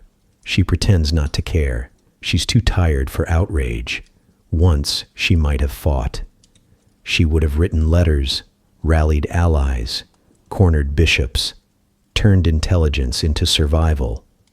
But now, the energy is gone, spent somewhere between fevered prayers and sleepless nights. Her body remains regal, her mind sharp, but her spirit dimmed, not broken, just quieter. Her enemies notice. They don't need a trial. They just need time. The king's grief has cooled into embarrassment. And in Tudor England, embarrassment is fatal. The rumors, of course, return. They always do. Whispers of witchcraft again. Recycled, familiar, slightly updated. They say the boy's sickness was divine punishment. They say Anne angered heaven with pride. They say Jane Seymour's calmness is proof of virtue, and Anne's silence proof of guilt. The court loves balance. It always needs one woman to fall, so another can rise. Cromwell, ever practical, keeps his tone neutral. Her Majesty has endured much, he tells anyone who asks. It would be unkind to burden her further. It's not kindness, of course. It's strategy. Isolation is neater than accusation. And so, quietly, Anne is erased. Her personal staff reduced, her seal withdrawn, her correspondence monitored, her visitors screened, her meals inspected, her movements limited to the chapel and garden. When she walks there, the guards bow but do not meet her eyes. When she passes the servants, they curtsy but step aside, as though her grief might be contagious. In the evenings, she still reads. The same Bible, the same soft voice. But now the words feel thinner, as if heaven itself is moving further away. She eats little, sleeps less. Some days she stands at the window and watches the barges drifting down the Thames, heavy with wood and grain and people who will never know her name. She envies them their freedom, their anonymity. Her ladies try to speak with her, but conversation has become pointless. What is there left to say when the past is both weapon and wound? Sometimes, late at night, she hears distant laughter from the palace across the river. Music, voices, a feast perhaps. Once, she thinks she hears Henry's booming laugh, the same sound that once made her heart race. Now it only confirms what she already knows. He's moved on. Cromwell visits occasionally, polite, calm, always concerned for her welfare. He bows, reports on the kingdom, the church, the weather. He never mentions the boy. Anne listens, nods, and says nothing. After one such visit, she asks him quietly, "How long do I have?" He hesitates, then replies, "Your Majesty still has the king's favor." It's a strange sentence, not false, not true, just mercifully vague. Anne almost laughs. Then I must be the last to know it. He bows again, leaves, and never visits her alone after that. The people forget quickly. They always do. By autumn, ballads about the Queen's beauty have been replaced with hymns to obedience. The merchants print new pamphlets praising the Seymour family for their modest virtue. The bishops preach about humility. The poets who once rhymed her name with divine now find new words for forgotten. History moves like water. It doesn't pause. It simply flows around the things it can't carry. Anne's reflection fades from paintings, her initials from embroidery. The A once embroidered beside the royal H is quietly unpicked from the king's tapestries. Elizabeth, her daughter, remains a princess on paper, but an inconvenience in practice. Henry speaks of her fondly but rarely. A clever child, he says at dinners, takes after her mother. Then he changes the subject. Anne smiles when she hears that. It's not comfort, exactly, but something close. The historian, always watching from the corner of time, sighs softly. History prefers its women either saints or corpses. Queens in between confuse the record. And Anne, as usual, refuses to fit either role neatly. She doesn't die dramatically. She doesn't curse heaven or confess to crimes she didn't commit. She just fades, slowly, gracefully, inconveniently alive. Each day she rises, prays, reads, and waits. Sometimes she dreams of her son, running, laughing, whole. Sometimes she dreams of sunlight breaking through gray skies. Sometimes she dreams of silence and wakes up grateful it's not real. The world outside her walls continues. New laws, new lovers, new betrayals. England rebuilds itself, pretending that its queen was always someone else. But the truth lingers, stubborn as memory.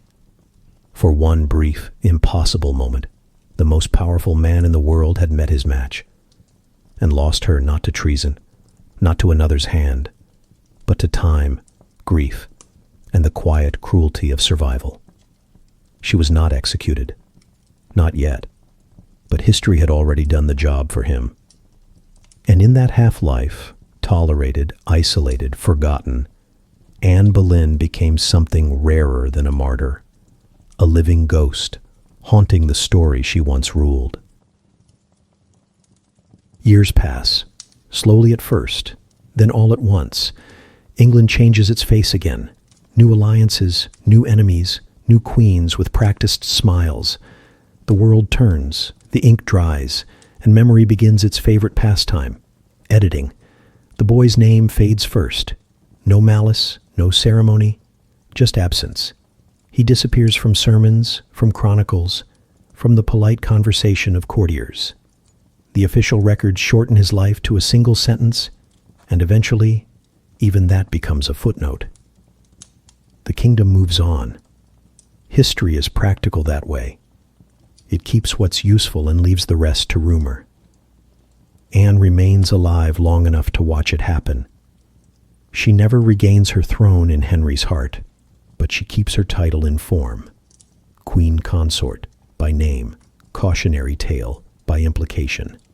When people mention her, they lower their voices, as if speaking too loudly might summon bad fortune. Her very name becomes shorthand for ambition that went too far. And yet, she lingers. She walks the palace gardens in the mornings, her steps slower now, her hands gloved even in summer. The gardeners bow as she passes, unsure whether she sees them. Some days she attends chapel, sitting in the farthest pew, reciting prayers she no longer expects to be heard. Other days, she sits by the window of her rooms, tracing the movement of clouds and pretending they're the ships she once dreamed of sending across the channel. The courtiers, of course, have already transferred their loyalty elsewhere. Jane Seymour now holds the king's gaze, calm, obedient, safely unremarkable. She's everything Anne once pretended to be, and nothing Anne ever was. Henry smiles again, but not the same way. His joy is flatter now, his eyes slower to light. The man who once tore down a church for love now can't even look at the woman who helped him build it. Anne doesn't hate him. That surprises even her. There's no fire left for hatred, no energy for rage. There's only understanding, the cold, clear kind that arrives when you've lived long enough to see how fragile greatness really is. Elizabeth grows up quietly in the countryside, clever, watchful, half forgotten. When she visits her mother, she does so rarely and in secret. The girl has her father's eyes, but her mother's way of looking through people. She asks questions too sharp for her age, listens too closely and never forgets an answer. Anne watches her and sees the spark that once set kingdoms trembling. She wants to warn her daughter, to tell her what it costs to outshine men who can't bear reflection. But instead she only says, "Be patient." It's advice born of exhaustion and love. Elizabeth nods. She understands in the way children do, intuitively, without knowing why. When she leaves, Anne gives her a small gift, a locket, empty inside. "Fill it when you know who you can trust," she says. Elizabeth never does. Years later, when the girl becomes queen, that empty locket will hang around her neck during the coronation. The court will call it superstition. It isn't. It's inheritance. But that's far in the future. For now, Anne watches her daughter disappear down the path, a red-haired flicker of promise vanishing into the gray mist of English rain. She turns back to her window, to her quiet, to the sound of her own heartbeat, steady, stubborn, unwilling to stop even when the world has forgotten why it started. Outside, the kingdom continues to transform. Monasteries crumble, churches are rebuilt. The English Bible, once her forbidden dream, now lies open in pews across the realm. The very faith she helped ignite burns brighter than ever, though no one credits her with the spark. She reads it still, not for salvation, but for irony. In its pages, she finds herself everywhere. In Eve's defiance, in Miriam's song, in the unnamed women who stand at the margins of miracles and never make the title line. Sometimes she smiles at that. Sometimes she doesn't. She outlives Cromwell's letters, Henry's passion, and even Jane Seymour's obedience. One by one, the players of her story vanish, and she remains, the ghost who refused to die on cue. The chroniclers never know what to do with that. History loves its endings neat, its martyrs properly executed.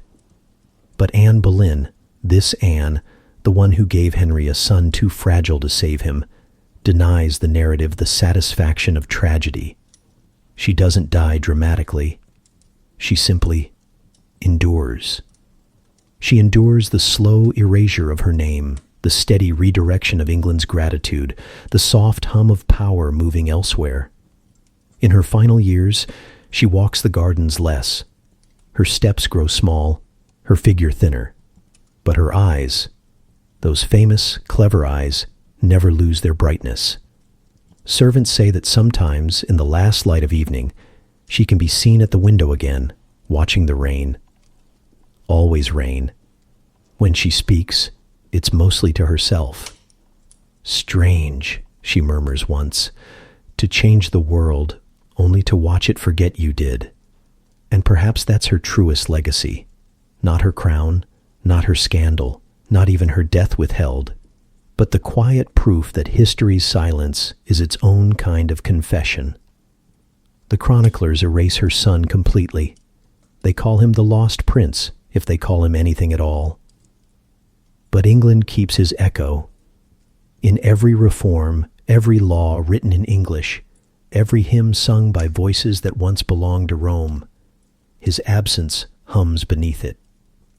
Anne gave Henry a son, and England in return inherited a silence heavy enough to shape a queen.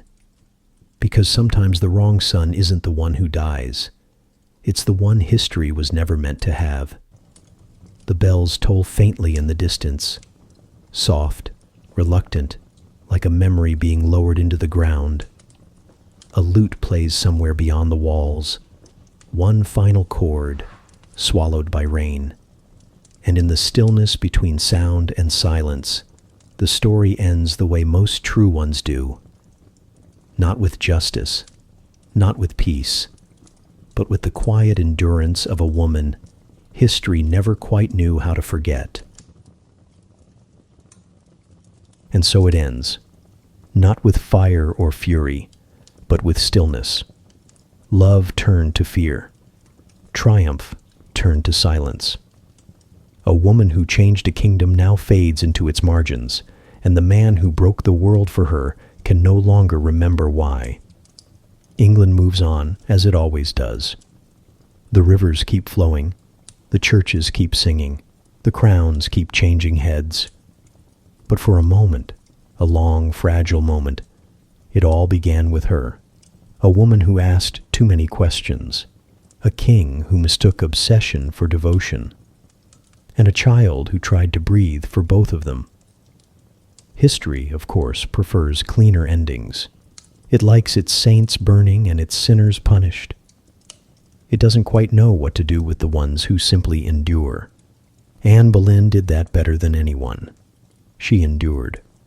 She gave Henry a son, and England a silence. She taught a king that love could defy popes, and then taught a country that even popes can't protect you from grief. And somewhere beyond the palaces and the politics, that little girl, Elizabeth, learned how to watch quietly, how to wait, how to survive. The mother faded, but the daughter remembered. And one day, that memory would rule England again. The narrator sighs, softly, almost amused. Kings chase eternity, queens bargain for mercy, but in the end, even miracles grow tired. Now the bells slow, the rain softens, the kingdom sleeps again. If you've made it this far, if you're still here, somewhere between waking and dreaming, you've already done what history never did. You listened. Don't let her story vanish again. Subscribe and remember her. It's the quietest kind of rebellion, keeping the forgotten alive. Close your eyes now, let the bells fade, sleep well, and may your dreams be kinder than theirs ever were. And before you drift away, know this. Every time you listen, every time you subscribe, every time you help me tell another story like this, you're not just supporting a channel, you're keeping history awake. Good night, England.